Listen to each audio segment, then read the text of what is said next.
تعریفیں حمد اور ثنا اللہ تبارک و تعالی کے لیے، درود و سلام نبی اکرم نور مجسم شفیع معظم احمد مجتبیٰ جناب حضرت محمد مصطفیٰ صلی اللہ تعالی علیہ وسلم کی ذات والا صفات کے لیے حمد و صلات کے بعد مسلمان کا یہ عقیدہ ہے کہ ہمارا خالق اللہ ہے، ہمارا مالک اللہ، ہمارا رازق اللہ۔ جب یہ ساری چیزیں، ساری عطائیں، ساری نعمتیں اللہ کی ہیں تو پھر مسلمان کی ساری توجہ بھی اللہ ہی کی جانب ہونی چاہیے۔ اسے کوشش کرنی چاہیے کہ وہ ہر معاملے میں، ہر مسئلے میں، ہر پریشانی میں اپنی توجہ اپنے رب کریم کی جانب مبذول رکھے۔ انسان جب اپنے علم پر بھروسہ کرنے لگتا ہے یا اپنی عقل پر بھروسہ کرنے لگتا ہے یا اپنے تعلقات پر بھروسہ کرنے لگتا ہے یا اپنی دولت پر، مال پر، صحت پر، تو ایک بہت بڑے دھوکے کا شکار ہو جاتا ہے۔ اور انسان جب انسانوں پر بھروسہ کرنے لگتا ہے تو پھر اللہ تعالیٰ اسے بعض اوقات انسانوں کے سپرد کر دیتا ہے، انسانوں کے سپرد۔ اور بہت سارے ایسے لوگ بھی ہوتے ہیں جو رب کریم کو بھولتے ہیں اور وہ اپنی ساری توجہ انسانوں کی طرف، دنیا کی طرف، دنیا داروں کی طرف کر لیتے ہیں، تو اللہ تعالیٰ فرماتا ہے پھر میں انہیں یہ سزا دیتا ہوں کہ وہ مجھے بھولنے نکلے تھے تو میں نے انہیں ان کا اپنا آپ بھی بھلا دیا، اپنا آپ بھی۔ سورہ حشر کو دیکھیے گا، فرمایا وَلَا تَكُونُوا كَالَّذِينَ نَسُوا اللَّهَ فَأَنسَاهُمْ أَنفُسَهُمْ۔ ان لوگوں کی طرح نہ ہو جانا جنہوں نے اللہ کو بھلا دیا تو اللہ نے پھر انہیں ان کا اپنا آپ بھی بھلا دیا، انہیں اپنی بھی ہوش نہیں رہی، وہ ایسے مسائل میں گھر گئے، وہ ایسی آزمائشوں میں الجھ گئے، وہ ایسی دنیا داری کے اندر الجھے کہ انہیں اپنا بھی پتہ نہ چلا۔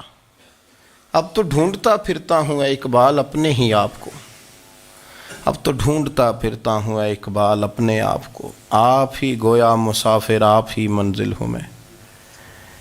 جب انسان خدا فراموش ہوتا ہے تو خود فراموش ہو جاتا ہے۔ ہمارا بڑے زمانے سے تکیہ ہے، کبھی امریکہ پر، کبھی یورپ پر، کبھی برطانیہ پر، کبھی مالداروں پر، کبھی اسلحے والوں پر۔ اس کا نقصان یہ ہوا کہ اپنا کوئی وجود نہیں رہا، اپنا کوئی نظریہ نہیں رہا، اپنی کوئی سوچ نہیں رہی۔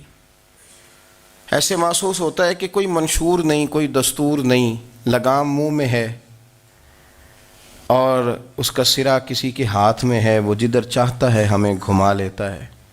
اللہ فرماتے ہیں یوں نہ ہو جانا کہ تم رب کو بھلا دو اور پھر تمہیں اپنا آپ بھی بھول جائے۔ اولئک ھم الفاسقون، فرمایا یہ وہ لوگ ہیں جو نافرمان ہیں اللہ کے، یہ نافرمان ہیں۔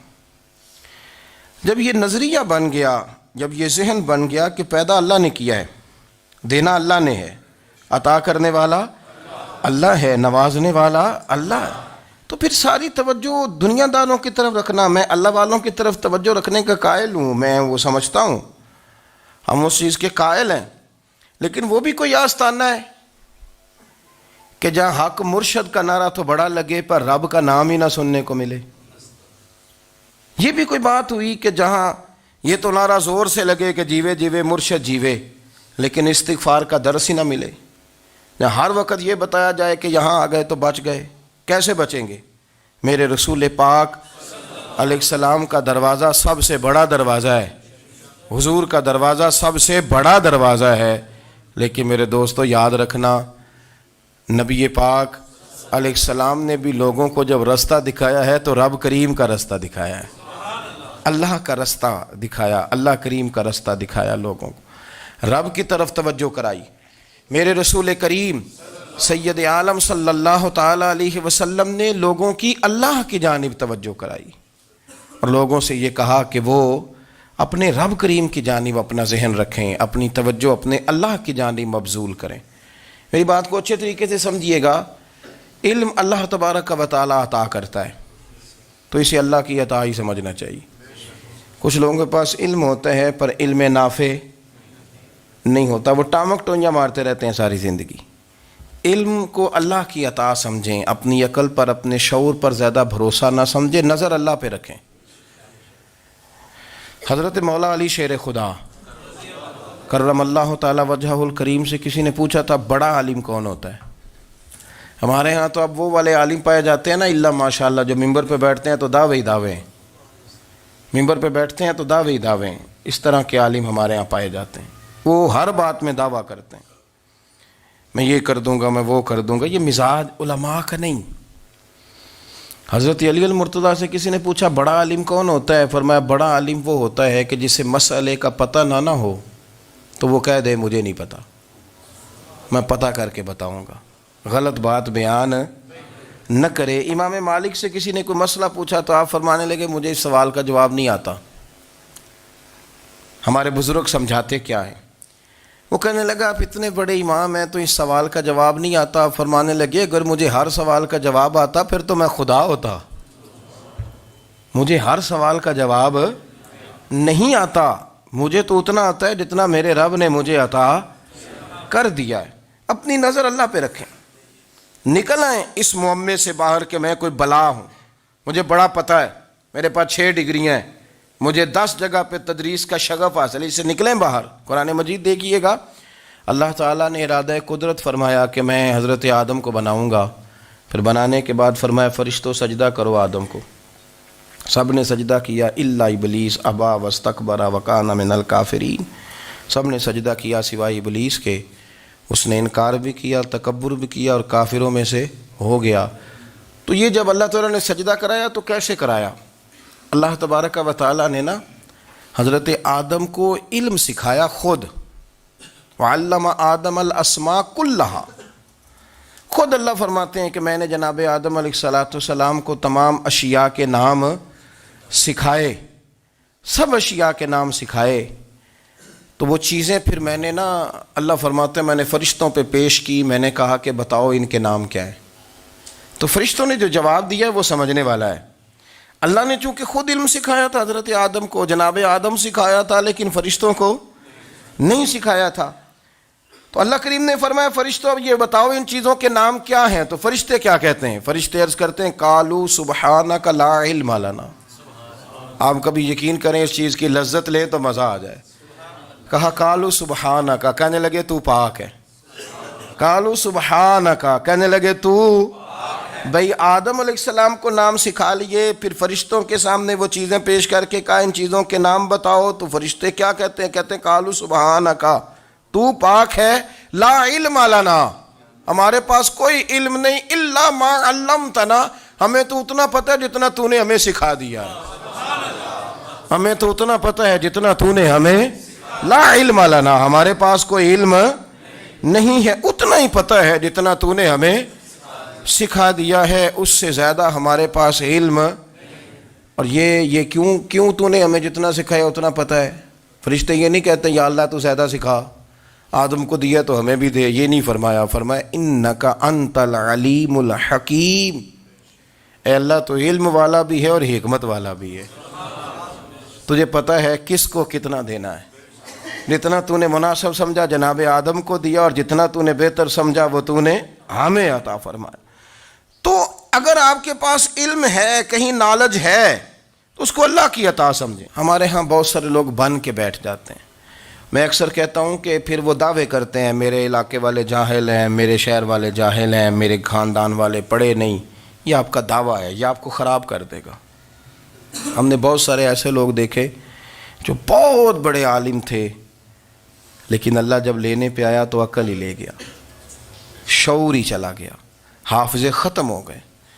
آپ دیکھتے ہیں بڑھاپے میں کچھ لوگ ایسے ہوتے ہیں کہ جن کو یہ بھی یاد نہیں رہتا کہ میرا نام کیا ہے، میں کہاں ہوں، مجھے کدھر جانا ہے۔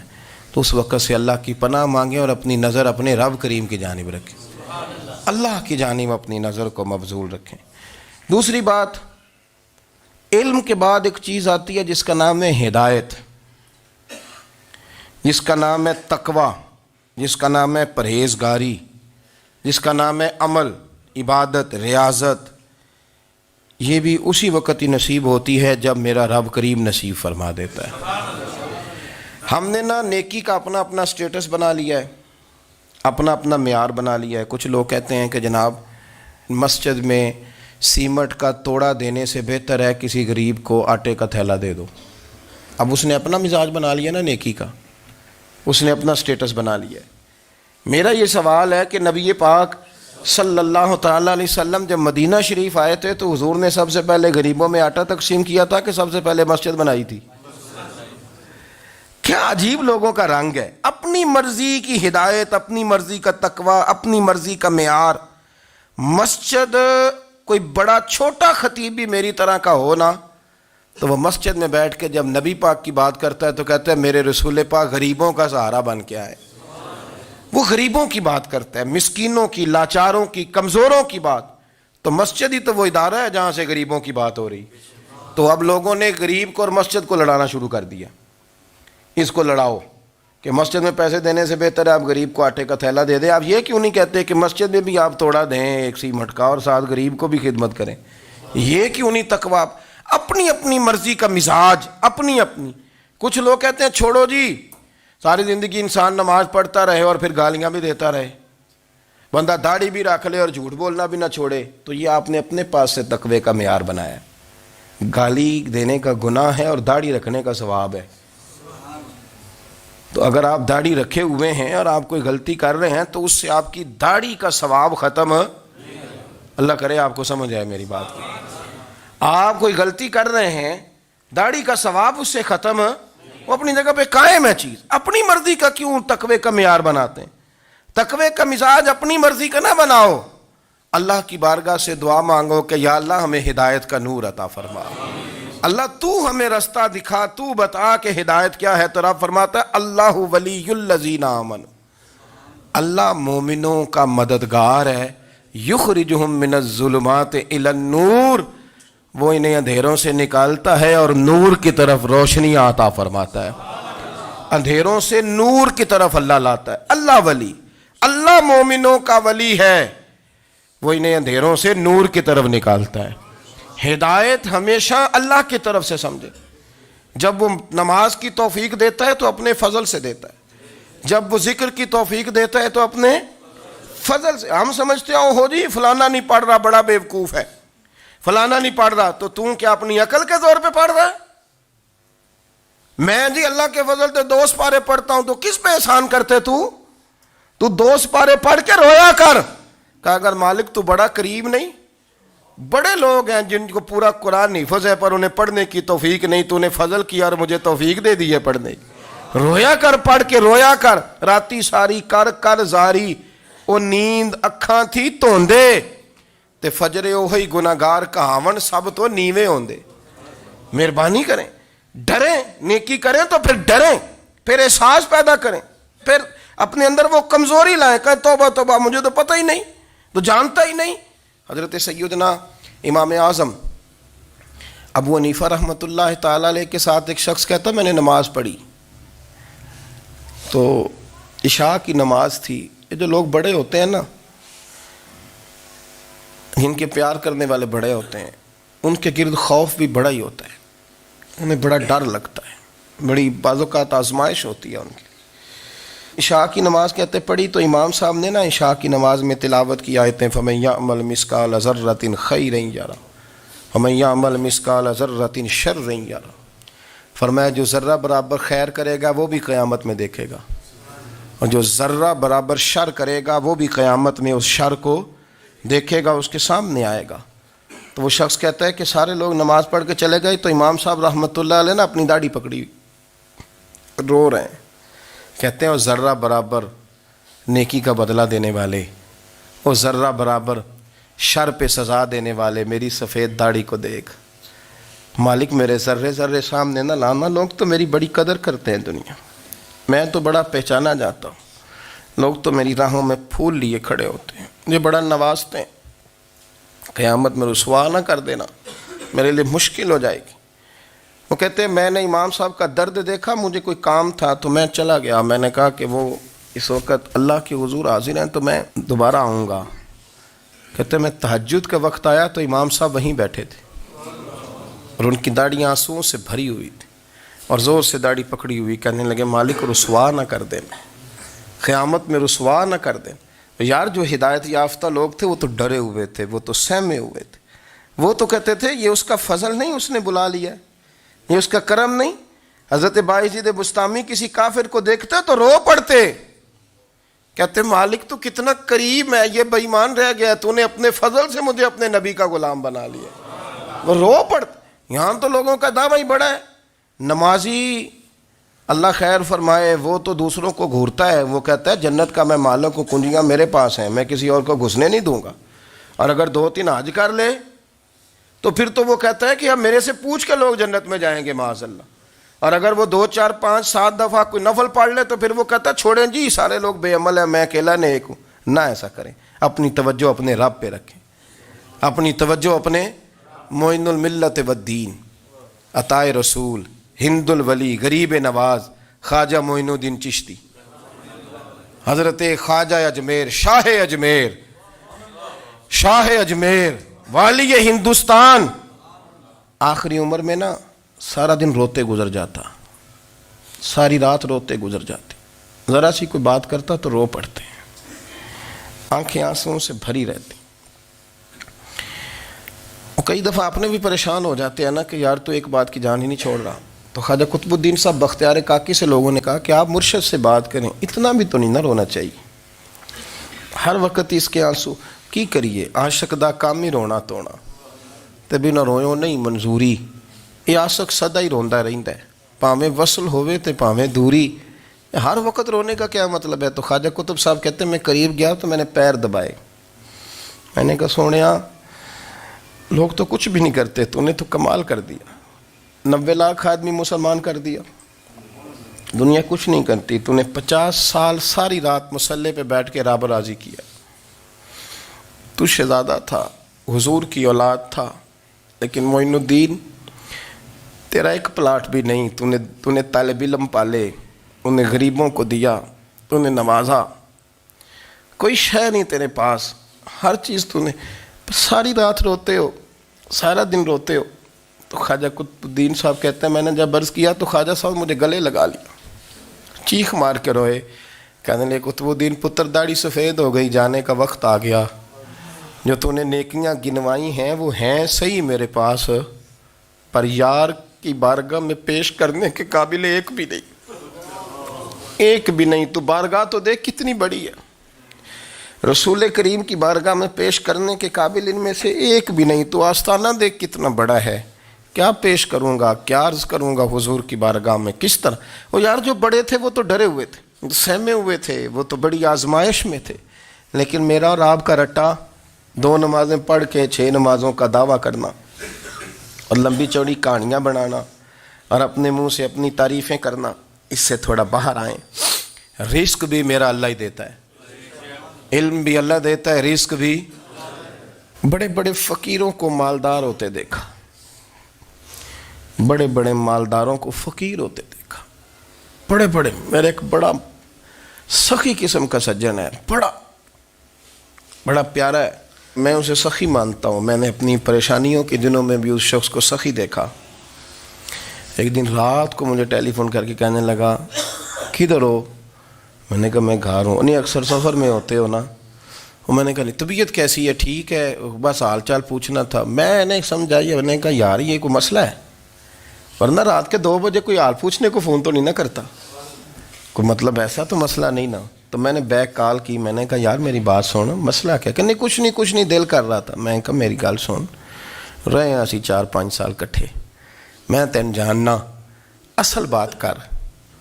کہنے لگا مکان بھی بڑا ہے، سارا کچھ ٹھیک ہے، پر وہ بڑا ہی بے نیاز ہے، کچھ حالات اس قسم کے آ گئے ہیں کہ لوگوں کو بتاؤں بھی تو لوگ ماننے کو تیار نہیں، زیادہ نہیں، مجھے نا تھوڑے سے پیسوں کی ضرورت ہے، کوئی 15-20 ہزار اگر مل جائیں میری ضرورت۔ آپ یقین کریں میں روتا رہا ساری رات۔ میں نے کہا مہربانہ تیرا کس طرح کرانگے، اس سے لے کے زمانہ استعمال کرتا تھا، پر بے پرواہی ویخ نہ سجڑ دی، جتھے کسے دی پیش نہ جاوے، انہیں تاجاں والے در در رولے تے منگتے ہیں تخت بٹھاوے۔ سجنا کسے نو کارا مل دئی، کوئی کعبے خالی آوے. واللہ خیر الرازقین. وہ کہتے تو دائیں بائیں نہ جا، رزق تو تجھے میں دوں گا، میں ہوں بہتر رزق دینے والا. بڑے بڑے بادشاہ، بڑے بڑے شہنشاہ، بڑے بڑے لوگ، ہاتھوں میں کاسے، فقیریاں. ام ربیعہ کہا کرتی تھیں، بڑی نیک اور صالح خاتون تھیں. وہ کہتی ہیں کہ میں نا بڑے امیر آدمی کی بیوی تھی، اپنے شوہر کے ساتھ چھت پہ بیٹھی تھی تو نیچے فقیر مانگنے والا آیا. اس نے بڑے درد سے صدا کی تو میں نے اپنے شوہر سے کہا کچھ دے دیں. کہا دفع کر، ان لوگوں نے دھندا بنایا ہوا ہے. کہتی میں میکے سے بھی بڑا مال لے کے آئی تھی، میرے ماں باپ بڑے امیر تھے تو میں نے نا چوری اپنے خامہ سے نظر بچا کے باتھ روم جانے کے بہانے گئی اور نیچے جا کے 5 دینار میں نے اس فقیر کی ہتھیلی پہ رکھے. کہتے اس نے 5 دینار دیکھے، پھر میری طرف دیکھا تو میں نے اس کی آنکھوں میں آنسو چمکتے دیکھے. کہنے لگے بی بی رب تیرا بھلا کرے، میں 3 دنوں کا بھوکا ہوں. کہ وہ چلا گیا. میں گھر آ گئی، جب باہر آئی تو میرا شوہر کہنے لگا تو اتنی اب اتنی تو تیز ہو گئی ہے اور تو اتنی خود مختار ہو گئی ہے، میرے بغیر پوچھے مال خرچ کرے گی، جا تجھے 3 طلاقیں. کہتی میں بالدار اور وزادار باپ کی بیٹی تھی، طلاق لے کے گھر آئی تو میرا باپ ٹوٹ گیا، چارپائی پہ چلا گیا. اوہو یہ کیا بن گیا. کہتی بڑی تکلیف رہی. 1-2 سال کے بعد میرے ابا نے میری شادی کر دی. اب جس شوہر کے پاس گئی وہ بڑا نیک تھا، پرہیزگار تھا، اللہ نے بہترین صلہ دیا. کہتی چھت پہ بیٹھی تھی، دروازے پہ فقیر آیا تو میں نے شوہر سے کہا کچھ دے دوں. کہنے لگا 5 نہ دینا، 15 دینا، 20 دینا، میں فقیر ہوں، میں نے فقر سے دولت دیکھی ہے، اسے خالی نہ لوٹانا. کہتی ہے کہ میں نیچے گئی اور جب میں نے اس کی طرف دینار بڑھائے تو میری چیخ نکلی، پیسے پھینک کے میں بے ہوش ہو کے گری. میرا شوہر نے آ کے اٹھایا، اندر لے گیا، پانی منہ پہ چھڑکا. کہنے لگا تجھے کیا ہوا. کہنے لگی یہ جو مانگنے آیا یہ میرا پہلا شوہر تھا، وہی تھا جو کہتا تھا کہ تو 5 دینار دے آئیے، جا تجھے 3 طلاقیں. پڑھو نا حدیث پاک. میرے نبی پاک علیہ السلام نے فرمایا ایک بندہ گنجا تھا. گنجا، کوئی ترتیب آگے پیچھے ہو جائے تو مفہوم کے لحاظ سے، لیکن میں مفہوم اس کا واضح کرتا ہوں. ایک گنجا تھا، کوئی شے نہیں تھی، سر پہ بال بھی نہیں تھے، رویا کرتا تھا. اللہ تعالیٰ نے فرشتے کو بھیجا، تجھے کیا چاہیے. تو کہنے لگا بال آ جائیں اور تھوڑا مال آ جائے. فرشتے نے ہاتھ پھیرا تو بال بھی آ گئے تو بکریاں بھی آ گئیں، لائنیں لگ گئیں، مال ہی مال ہو گئے. دوسرے کے پاس گیا، وہ کوڑا تھا. اس کو جا کے کہا کیا چاہیے. کہنے لگا شفا ہو جائے اور کچھ اللہ تعالیٰ آسانی کر دے. شفا بھی ہو گئی، گائیں بھی دے دی، بھینسیں بھی دے دی، مال ہی مال ہو گئی. پھر ایک کے پاس گیا، وہ اندھا تھا. تجھے کیا چاہیے. اس نے کہا آنکھیں مل جائیں اور کچھ ساتھ اللہ مال دے دے. اونٹ ہی اونٹ ہو گئے. جب بڑا نواز دیا تو پھر مالک نے امتحان لینے کا ارادہ کیا. یاری تیری سونا ہے پر آزمائشاں بھی تیریاں اگ. آزمائشاں تیریاں، صحیح کہہ رہا ہوں، آزمائشاں تیریاں، یاری تیری سونا ہے پر آزمائشاں تیریاں. اے سونا پرکھیا جامدائی پہلو نہ لگاں دے لگ. اللہ نے فرمایا آزمائش کرو. سب سے پہلے گنجے کے پاس آئے، اسے کہا اللہ کے رستے میں کچھ دیکھنے لگا، میرے خرچے ہی بڑے. دیکھو تو صحیح کتنی مشکل میں وقت گزارتا ہوں، حال ہی کوئی نہیں. تو اس نے کہا میں نے تو سنا ہے تو گنجا اور بھوکا ننگا تھا. کہنے لگا میں تو جدی پشتی رئیس اعظم ہوں، تجھے کس پاگل نے کہا ہے بھاگ جا. اس نے کہا اچھا جیسے تو تھا ویسے ہی ہو جائے. کھیت کھلیان اجڑ گئے، پھر سے گنجا ہو گیا. حضور علیہ السلام فرمانے لگے. پھر وہ اس کے پاس گیا جو کوڑا تھا، اسے کہا کچھ دے. کہنے لگا خرچے ہی بڑے. اب پوچھ لیں کسی امیر آدمی سے، کہے گا چکی کے نیچے ہاتھ ہے میرا، میرے سے زیادہ تو اب پریشان بندہ ہی کوئی نہیں. کیا بتاؤں آپ کو، اتنا ٹیکس ہے، اتنا جرمانہ ہے، فلانی شے، بڑا کچھ گنواتے ہیں لوگ. اس نے کہا میں نے تو سنا تو پہلے کوڑا تھا. اس نے کہا جا دوڑ جا، میں تو رئیس اعظم ہوں، دادا بھی پردادا بھی اور ساری نسل ہی. اس نے کہا اچھا جیسے تو تھا ویسے ہی ہو جائے. پھر وہ گیا اندھے کے پاس اور جا کے کہا اللہ کے نام پہ کچھ دے. تو کہنے لگا رب کے نام پہ؟ یہ کھڑے ہیں اونٹ، جتنے تیرے دل کرے لے جا. اس نے کہا کیا معنی اس بات کا. کہنے لگا یار تجھے کیا بتاؤں، میں تو اندھا تھا، میں نے تو کبھی دنیا دیکھی نہیں تھی. پھر اس کریم نے فضل کیا تو مجھے بڑا کچھ دکھایا. میں کیا بتاؤں، میرا دل کر رہا ہے کہہ دوں کہ پھر اس نے کعبہ دکھایا، پھر اس نے روضہ رسول دکھایا، پھر اس نے ریاض الجنہ کے سجدے دکھائے، پھر اس نے اپنے محبوب کے دروازے کی رونقیں دکھائیں، اس نے بڑا کچھ دیا، اس نے بڑا نوازا۔ میرے پاس تو شاید میں بدکار پرانا خادم، کسے در ملی نہ ٹوئی، ایت واصف یار نے نظر جو کی تھی، پھر واصف ہی ہوئی۔ یہ تو اس کا کرم ہوا۔ تو یہ وہ کہنے لگا تو اللہ کے نام پہ جان مانگ، میں وہ بھی دینے کو تیار۔ میرے پاس تو شے کوئی نہیں تھی، مجھے تو اپنا پتہ ہے، میں تو کوئی شے نہیں تھا، کچھ نہیں تھا میرے پاس۔ یہ تو ان کا کرم ہے کہ رخ ان کا ادھر ہے، اور مختصر سی میری کہانی ہے، یہ جو بھی ہے ان کی مہربانی ہے۔ تو وہ کہنے لگا میں بھی کچھ لینے نہیں آیا تھا، تیری آزمائش ہی کرنے آیا تھا، تیری عزتیں بھی سلامت رہیں گی، تیرا مال بھی سلامت رہے گا، تیری شفا بھی۔ اپنی زندگی میں کبھی بھی اللہ کی بارگاہ سے توجہ ادھر ادھر نہ کریں، چھوڑیں لوگ کیا کر رہے ہیں، دنیا کیا کہہ رہی، کبھی بھی اپنی توجہ دائیں۔ ہمارا یہ مسئلہ بن گیا کہ ہماری سیاست ہے، ہماری دنیا داری ہے، ہم بندوں کو راضی کرنا چاہتے ہیں، ہم دیکھتے ہیں کون کس طرح، اور آپ یقین کریں آپ تھک جائیں گے، بندے راضی نہیں ہوں گے، وہ نہیں راضی ہوتے۔ آپ ان کو منا کے لائیں گے تو ادھر والے نکل جائیں گے، ادھر کو منائیں گے تو ادھر والے نکل جائیں گے۔ اس چکر سے باہر آئیں، اس رب کو راضی کریں جو فرماتا ہے ان الذین آمنوا وعملوا الصالحات سیجعل لهم الرحمن ودا۔ فرمایا تو ایمان لانے کے بعد نیک عمل کر، میں لوگوں کے دلوں میں تیری محبت پیدا کر دوں۔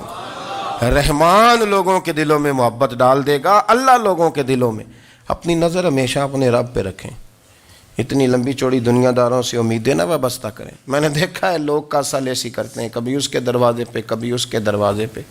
ان چکروں سے باہر آئیں اور اپنے رب کی بارگاہ کی طرف توجہ کریں، استغفار شوق سے پڑھا کریں، اور اکیلے میں نا، اکیلے میں۔ حضرت رئیس المتکلمین مولانا نقی علی خان صاحب رحمۃ اللہ نے لکھا ہے کہ فرعون 500 سال حکومت کر گیا، یہاں تو 5 سال کی حکومت کی پیر لڑکھڑاتے ہیں، 500 سال۔ فرماتے اصل وجہ یہ تھی کہ دنیا جب سو جاتی تھی نا تو اوپر چادر لے کے تو مسلح پہ بیٹھ جاتا تھا، اور ہاتھ باندھ کے کہتا تھا رب تو ہی ہے، میرا پردہ نہ کھولنا، مالک تو ہی ہے، کرم نوازی کرنا، میری پکڑ نہ کرنا۔ وہ بے ایمان ہو کے اگر 500 سال ہاتھ باندھے تو گزارا کر لیتا ہے، تو ایماندار ہے۔ پر مسئلہ یہ ہے کہ تو رات کو بکل مار کے ہاتھ نہیں نہ باندھتا، تو منت نہیں کرتا، تو استغفار نہیں کرتا۔ توبہ کریں تو بچے رہیں۔ وہ اتنی لمبی حکومت کر گیا چونکہ رات کو کہتا تھا مالک رب تو ہی ہے، لیکن مہربانی فرما، میری پکڑ نہ فرمایا، تو اللہ نے تو اس کو مہلت دے دی۔